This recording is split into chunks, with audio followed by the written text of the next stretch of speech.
Welcome to my class.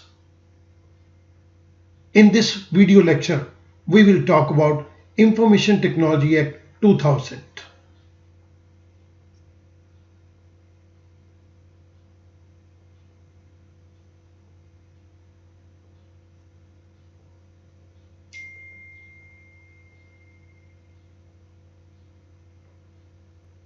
Information technology act 2000 को हमने 21 different topics के अंदर डिवाइड कर दिया। फर्स्ट 10 टॉपिक्स आपको इस स्लाइड के अंदर यहाँ पर लेफ्ट साइड पे दिए गए हैं। These are 10 different video lectures और इसके बाद के 11 से लेके 21 वीडियो लेक्चर्स आपको ये नेक्स्ट स्लाइड के ऊपर यहाँ पर दिए गए हैं। In this video lecture we will talk about 18th part, that is Judicial System for Cyber Crimes under Information Technology Act. This is 18th part. Cyber crimes के केस के अंदर जुडिशियल सिस्टम की क्या हायरार्की है, मैं उसको take up कर रहा हूं। फर्स्ट लेवल के ऊपर हमारे पास एडजुडिकेटिंग ऑफिसर्स हैं। सेकंड लेवल पे controller of certifying authority, third level के ऊपर appellate tribunal and the last one is high court. तो हम इस पर्टिकुलर वीडियो लेक्चर के अंदर इन चारों के बारे में बात करेंगे। So let's start with the first one, that is adjudicating officers.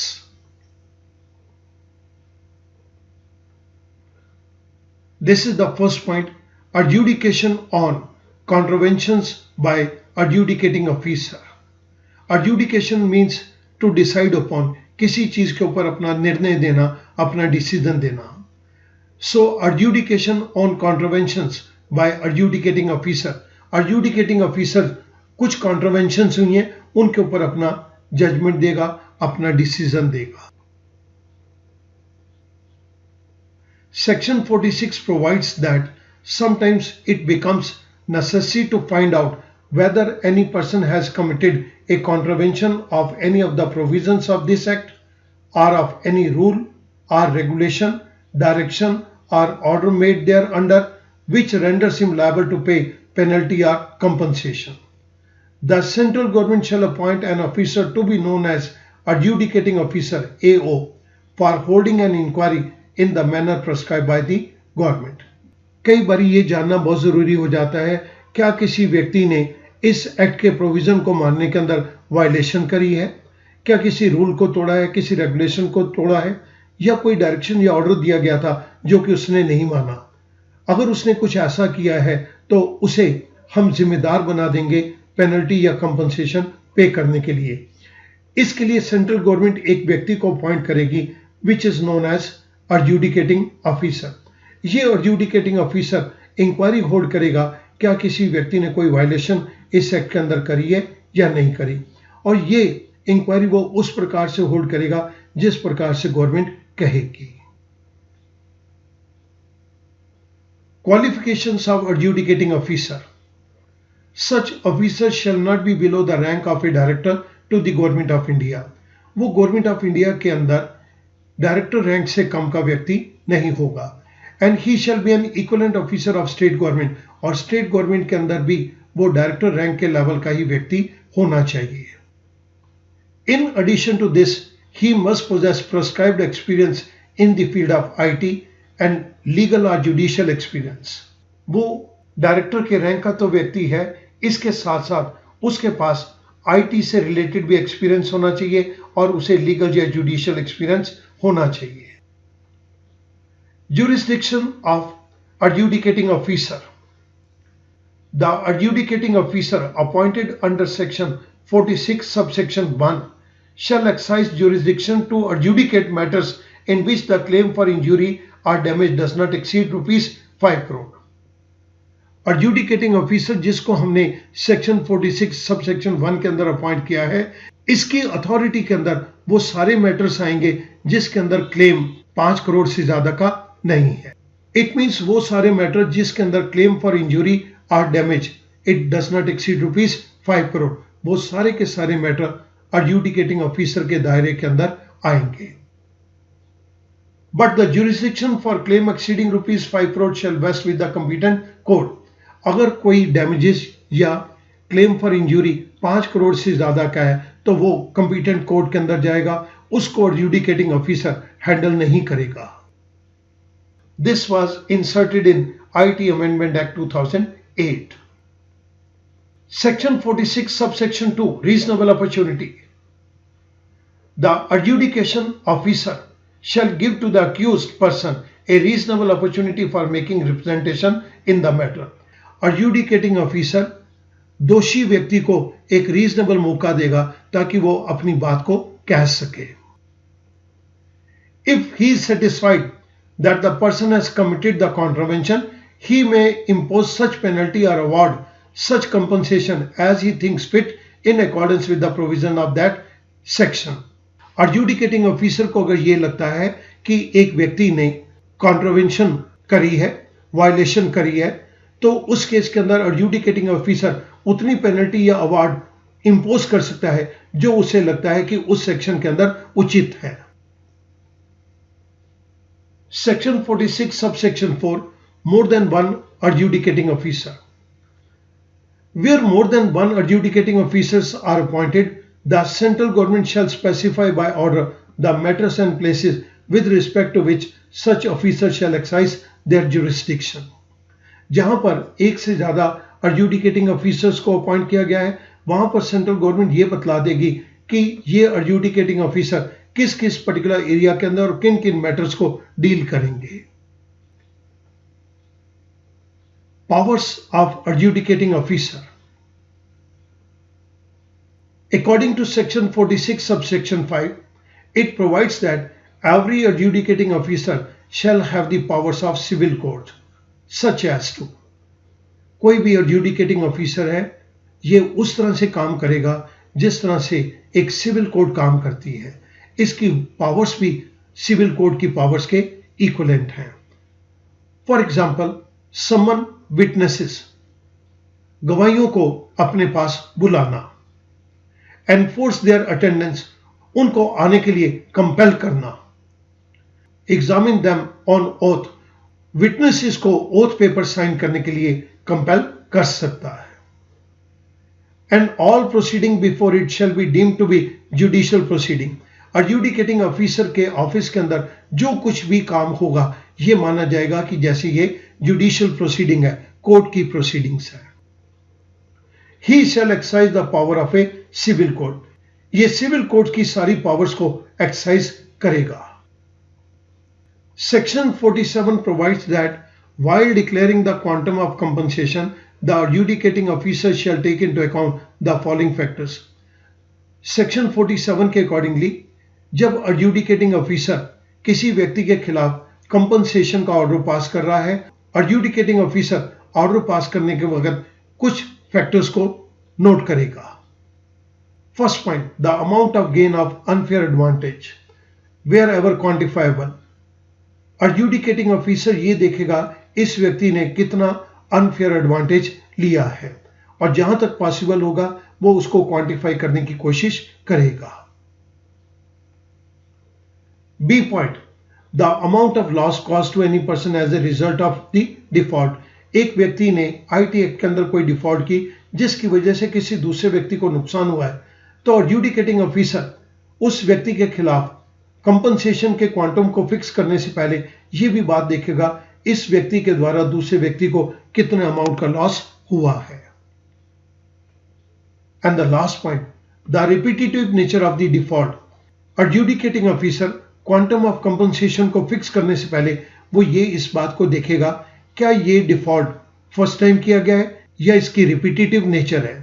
अगर ये फर्स्ट टाइम डिफॉल्ट है तो क्वांटम ऑफ कंपनसेशन में बी लेस, लेकिन अगर ये डिफॉल्ट रिपीटेटिव नेचर का है then he can have a higher quantum of compensation. Now we move on to the second point, resolution of conflict by controller of certifying authority. Resolution of conflict means certifying authority और subscriber के अंदर कुछ conflict हो गया, उनके conflict को दूर करना, resolve करना, that is resolution of conflict. Controller of certifying authority is appointed by the central government. It resolves conflict between certifying authority and subscriber. अगर सर्टिफाइंग अथॉरिटी और सब्सक्राइबर के बीच में कुछ डिस्प्यूट हो जाता है तो उनके डिस्प्यूट को controller of certifying authority resolve करेगी. It ensures that none of the provision of the act are violated. CCA, controller of certifying authority, इस बात को भी इंश्योर करेगी कि दोनों ने ही, सर्टिफाइंग अथॉरिटी ने भी और सब्सक्राइबर ने भी, इस पर्टिकुलर आईटी एक्ट के सभी प्रोविजंस को फॉलो किया है. इन्होंने किसी भी आईटी एक्ट के प्रोविजन को वायलेट नहीं किया. So student, controller of certifying authority का सिर्फ एक ही काम है कि सब्सक्राइबर और सर्टिफाइंग अथॉरिटी के बीच में कोई भी डिस्प्यूट हो जाता है, कोई प्रॉब्लम हो जाती है, तो उनकी प्रॉब्लम या डिस्प्यूट को रिजॉल्व करना है. The third point is the appellate tribunal. Student, इस केस के अंदर मैं आपको 3 बातें बतलाऊंगा और इन तीनों बातों को बहुत ध्यान से सुनेंगे.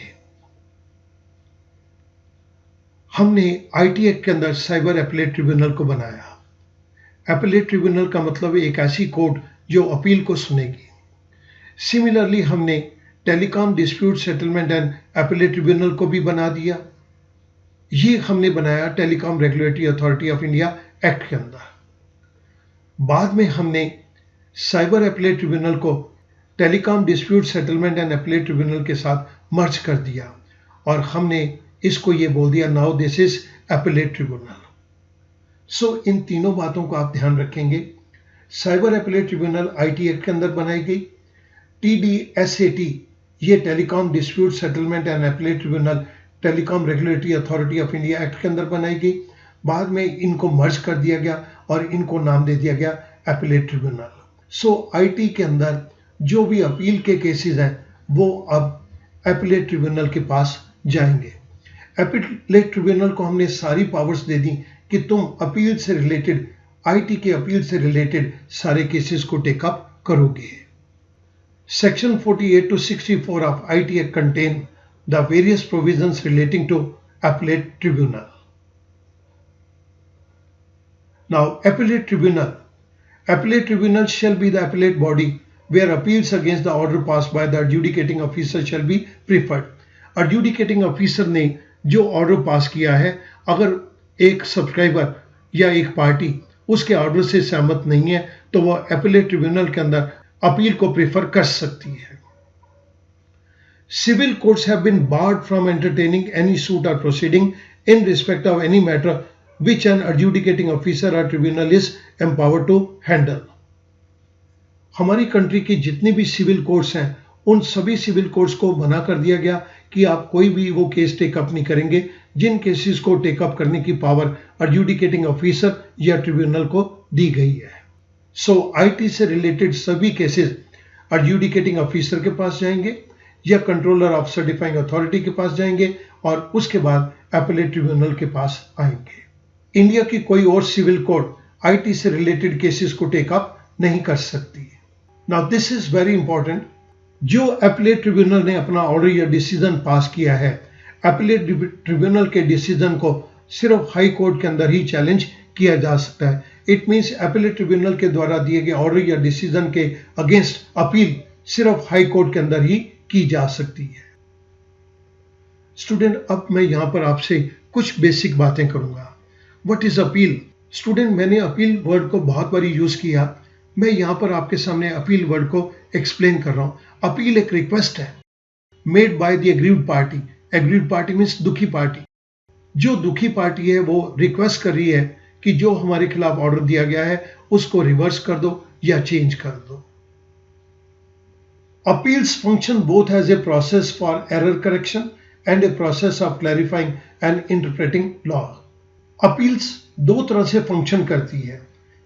अगर तो कहीं पर कोई एरर हो चुकी है तो हम अपील के द्वारा उस एरर को ठीक करवा सकते हैं. सेकंड, अगर हमें कानून को कहीं पर समझने में मुश्किल आई है, हमें कुछ क्लैरिफिकेशन चाहिए, हमें कानून की इंटरप्रिटेशन बेटर चाहिए, तो उसके लिए भी हम अपील फाइल कर सकते हैं. Now who can make appeal? Any person aggrieved by an order made by controller or adjudicating officer under this act may prefer an appeal to appellate tribunal. एक वो व्यक्ति जो कि एग्रीव्ड है, दुखी है, by the order made by controller या adjudicating officer ने कोई ऑर्डर पास कर दिया है, एक व्यक्ति उनके ऑर्डर से दुखी है, तो वो व्यक्ति एपीलेट ट्रिब्यूनल के अंदर एक अपील को प्रीफर कर सकता है। No right to appeal. A person will have no right to appeal where the order has been made with the consent of the parties. जहां पर adjudicating officer या controller of certifying authority ने कोई decision दिया है with the consent of the party, उस case के अंदर जो पार्टी अभी भी अपने आप को एग्रीव्ड मान रही है उसे अपील करने का कोई अधिकार नहीं है। Period allowed for appeal. Every appeal shall be filed within a period of 45 days from the date of receipt of order made by the controller or adjudicating officer along with the prescribed fees.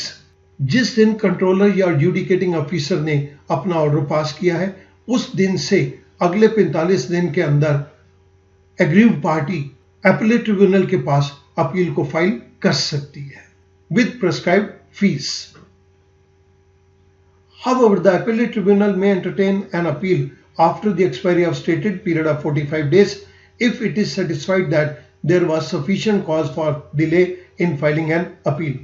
Appellate tribunal कुछ cases के अंदर ये देखती है कि 45 दिन के अंदर अपील नहीं फाइल की गई तो इसके लिए सफिशिएंट कॉज है। मैं अभी आपके सामने सफिशिएंट कॉज को भी एक्सप्लेन कर दूंगा। उन केसेस के अंदर appellate tribunal 45 डेज के बाद भी एग्रीव्ड पार्टी की अपील को एंटरटेन कर लेती है। अब क्वेश्चन ये आता है कि सफिशिएंट कॉज क्या है। जो व्यक्ति एपीलेट ट्रिब्यूनल के पास अपील फाइल करने आ रहा था, he met with an accident and he was in coma for some period. He was hospitalized. Due to accident, he was not able to move. He was confined to bed. ये सारे के सारे cases appellate tribunal sufficient cause के अंदर cover करती है। Order by appellate tribunal on receipt of an appeal under section 57 subsection 1, the appellate tribunal may, after giving an opportunity of being heard to the parties to the appeal, pass such order thereon as it thinks fit. Section 57 subsection 1 के अंदर जब appellate tribunal के पास एक appeal की request आई तो वहां पर appellate tribunal दोनों पार्टीज को अपनी अपनी बात कहने का मौका देगी और उसके बाद जो अप्रोप्रिएट ऑर्डर्स होंगे वो पास कर देगी। इट में कंफर्म, मॉडिफाई और set aside the order against which an appeal has been made. Controller ने या एडजुडिकेटिंग ऑफिसर ने एक पार्टी के अगेंस्ट कोई ऑर्डर पास कर दिया।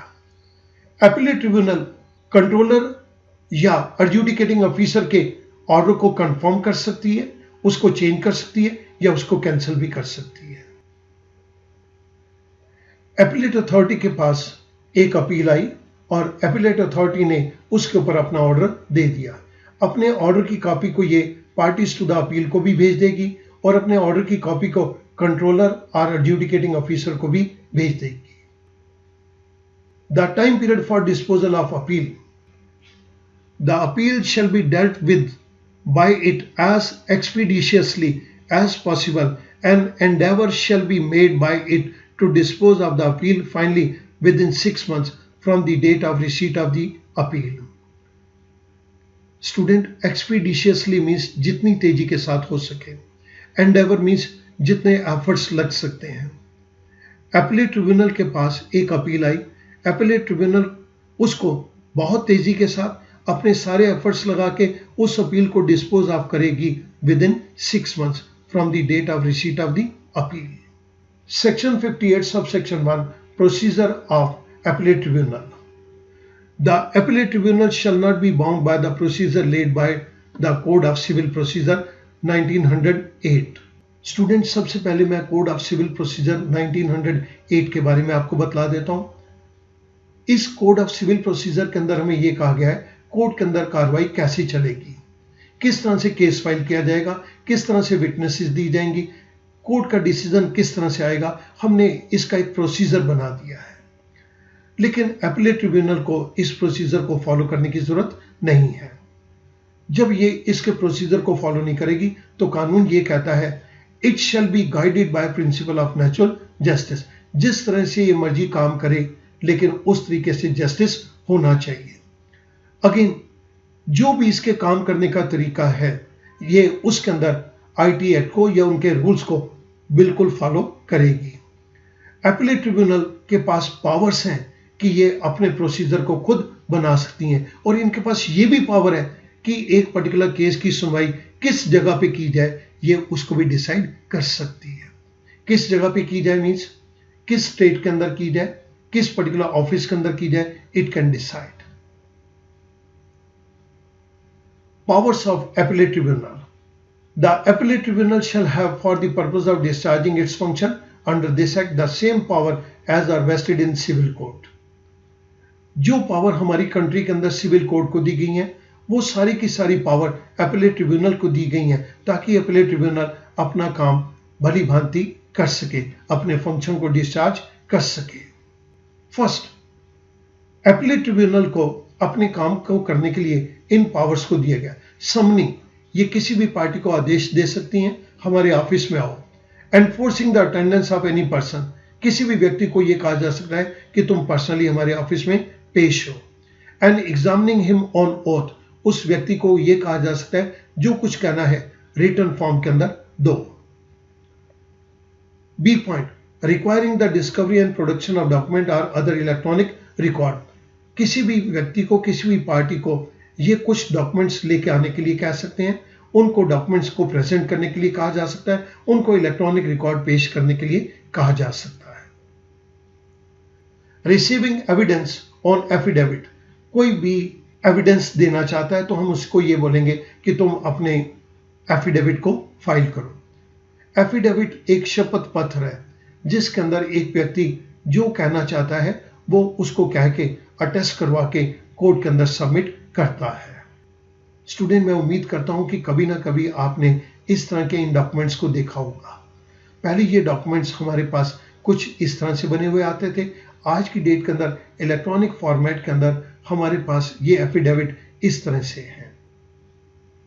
Issuing commissions for the examination of witness of documents, ये डॉक्यूमेंट की विटनेस के लिए डायरेक्शन इशू कर सकते हैं। Reviewing it's decision, student this is a very powerful point. Appellate tribunal ने कोई डिसीजन दे दिया, कोई ऑर्डर पास कर दिया, लेकिन उन्हें डिसीजन देने के बाद या ऑर्डर पास करने के बाद ये लगता है कि कुछ एरर हो गई है तो एपीलेट ट्रिब्यूनल अपने ही डिसीजन को रिव्यू कर सकती है, रिकंसीडर कर सकती है। F point, dismissing an application for default और डिसाइडिंग इट एक्स पार्टी। सबसे पहले मैं इस ऊपर वाले पॉइंट को टेकअप कर रहा हूं, dismissing an application for default. Appellate tribunal को एक पार्टी ने एक एप्लीकेशन दी, लेकिन जिस दिन उस एप्लीकेशन की सुनवाई होनी है उस दिन वो पार्टी प्रेजेंट नहीं होती, तो एपीलेट ट्रिब्यूनल उस एप्लीकेशन को फॉर डिफॉल्ट डिसमिस कर सकती है। Second point, or deciding it ex parte. Ex parte means appellate tribunal के अंदर एक ही पार्टी प्रेजेंट है पर दूसरी पार्टी प्रेजेंट नहीं है। जहां पर कि दो पार्टीज प्रेजेंट होनी चाहिए थी, एपीलेट ट्रिब्यूनल के अंदर सिर्फ एक ही पार्टी प्रेजेंट है। एक ही पार्टी की बात को सुन के एपीलेट ट्रिब्यूनल अपना डिसीजन दे सकती है, तो ये कहलाता है deciding it ex parte. G point, any other matter which may be prescribe. Appellate tribunal को उन सभी काम करने की पावर मिलेगी जो कि लॉ ने प्रेस्क्राइब किए हैं। Section 59, right to make legal representation. The appellant may either appear in person or authorize one or more legal practitioner or any of its officer to present his or its case before the appellate tribunal. वो व्यक्ति जिसने appeal prefer करी है या तो वो व्यक्ति खुद अपीयर इन पर्सन, खुद ही स्वयं ही अपीलेंट ट्रिब्यूनल के अंदर आ सकता है, या वो व्यक्ति अपीलेंट व्यक्ति किसी और व्यक्ति को ऑथराइज कर दे, किसी लीगल प्रैक्टिशनर को, किसी एडवोकेट को ऑथराइज कर दे, या अपने ही किसी ऑफिसर को ऑथराइज कर दे जो कि इस अपीलेंट का केस अपीलेंट ट्रिब्यूनल के सामने प्रेजेंट करेगा। Civil courts not to have jurisdiction, section 61। हम ये बात पहले भी कर चुके हैं और ये बात को मैं दोबारा आपके सामने टेकअप कर रहा हूं। अब ये फॉर्मल तरीके से मैं इस बात को टेकअप कर रहा हूं। No civil court shall have jurisdiction to entertain any suit or proceeding in respect of any matter which an adjudicating officer or the appellate tribunal is empowered to determine under this act.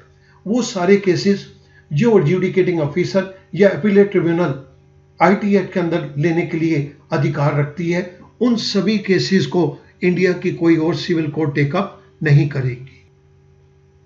No court shall grant injunction in respect of any action taken or to be taken in pursuance of any power conferred by or under this act. इस act के अंदर appellate tribunal को जो power दी गई हैं, उन power के अंतर्गत एपीलेट ट्रिब्यूनल ने जिस एक्शन को लिया है या जो एक्शन लेने जा रहे हैं, उनके खिलाफ इंडिया की कोई भी court injunction stay order grant नहीं कर सकती. Recovery of penalty and compensation, Section 64. A penalty imposed or compensation awarded under this act, if not paid, shall be recovered as an area of land revenue. Student, इस बात को बहुत ध्यान से सुनिएगा. एपीलेट ट्रिब्यूनल ने कोई पेनल्टी लगा दी है या कोई कंपनसेशन अवार्ड कर दिया है, कंपनसेशन डिक्लेयर कर दिया है. अगर ये कंपनसेशन नहीं पे किया जाएगा या पेनल्टी जो इम्पोज की गई है नहीं पे की जाएगी, then it shall be recovered as an arrear of land revenue. उस व्यक्ति की असेट्स को बेचकर भी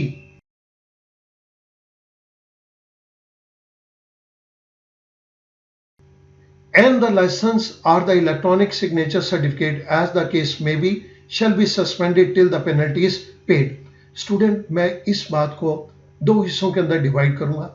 लाइसेंस इशू किया जाता है कंट्रोलर के द्वारा सर्टिफाइंग अथॉरिटी को. सेकंड, इलेक्ट्रॉनिक सिग्नेचर सर्टिफिकेट मिलते हैं सर्टिफाइंग अथॉरिटी के द्वारा सब्सक्राइबर को. इन केसेस के अंदर अगर इनके खिलाफ कोई भी अवार्ड डिक्लेयर हुआ है या पेनल्टी इंपोज हुई है, जब तक ये अवार्ड का अमाउंट या पेनल्टी के अमाउंट को पे नहीं कर देते, तब तक इनके ऊपर, इनके ऑपरेशन के ऊपर सस्पेंशन लगी रहेगी. इट मींस सर्टिफाइंग अथॉरिटी अपने लाइसेंस को यूज नहीं कर पाएगी और सब्सक्राइबर अपने इलेक्ट्रॉनिक सिग्नेचर सर्टिफिकेट को यूज नहीं कर पाएगा. लेकिन हर हाल के अंदर इस पैसे को रिकवर किया जाएगा जो एपीलेट ट्रिब्यूनल ने पेनल्टी इंपोज की है या कंपनसेशन अवार्ड किया है. इस पैसे को एरियर्स ऑफ लैंड रिवेन्यू की तरह उस व्यक्ति के असेट्स को बेच के भी रिकवर किया जाएगा. And now the last one is appeal to high court, section 62. Any person aggrieved by any decision or order of appellate tribunal may file an appeal to the high court within 60 days from the date of communication of such decision or order.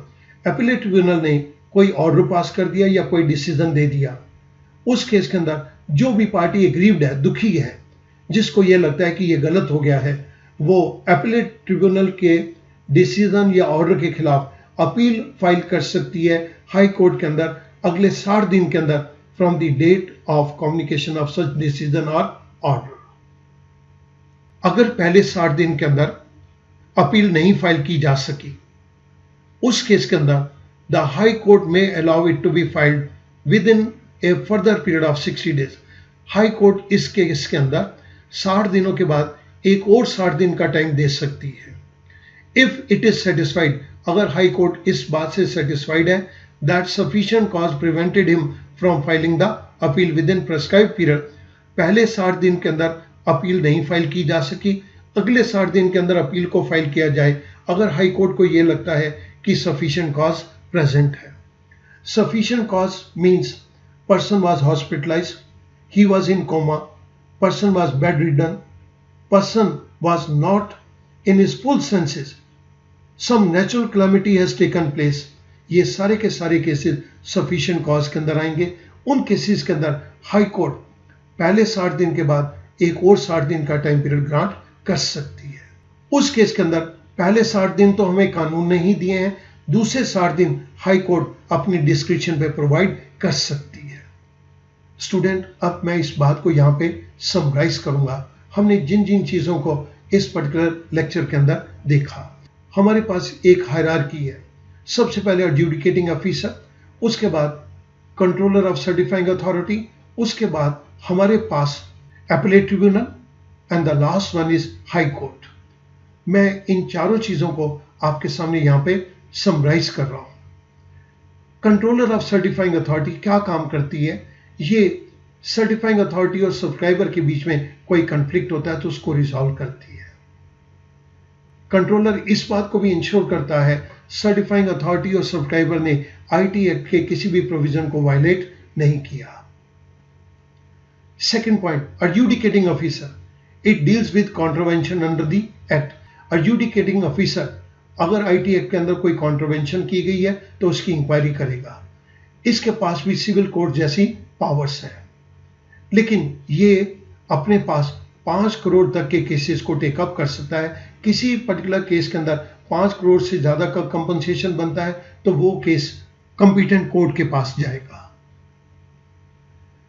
इन दोनों cases के अंदर adjudicating officer ने कोई order pass किया या controller of certifying authority ने कोई order pass किया, इनके ऑर्डर के खिलाफ अपील फाइल की जा सकती है within 45 days or extension granted in that case to the appellate tribunal.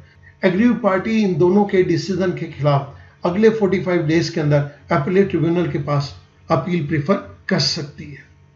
Appellate tribunal ने अपना डिसीजन दे दिया। अपीलेट ट्रिब्यूनल के डिसीजन के अगले 60 दिन के अंदर ही अंदर हाई कोर्ट के अंदर अपील प्रेफर की जा सकती है against the decision of appellate tribunal, और अगर हाई कोर्ट चाहे तो फर्दर पीरियड ऑफ 60 days भी ग्रांट कर सकती है in case of sufficient cause. Student, मैं समझता हूं कि ये लेक्चर अब आपके लिए बहुत सारी चीजें आसान कर देगा। आप 2-3 बारी इसको वॉच कीजिएगा और अंडरस्टैंड कीजिएगा। Things will become very, very simple to you. Thank you very much.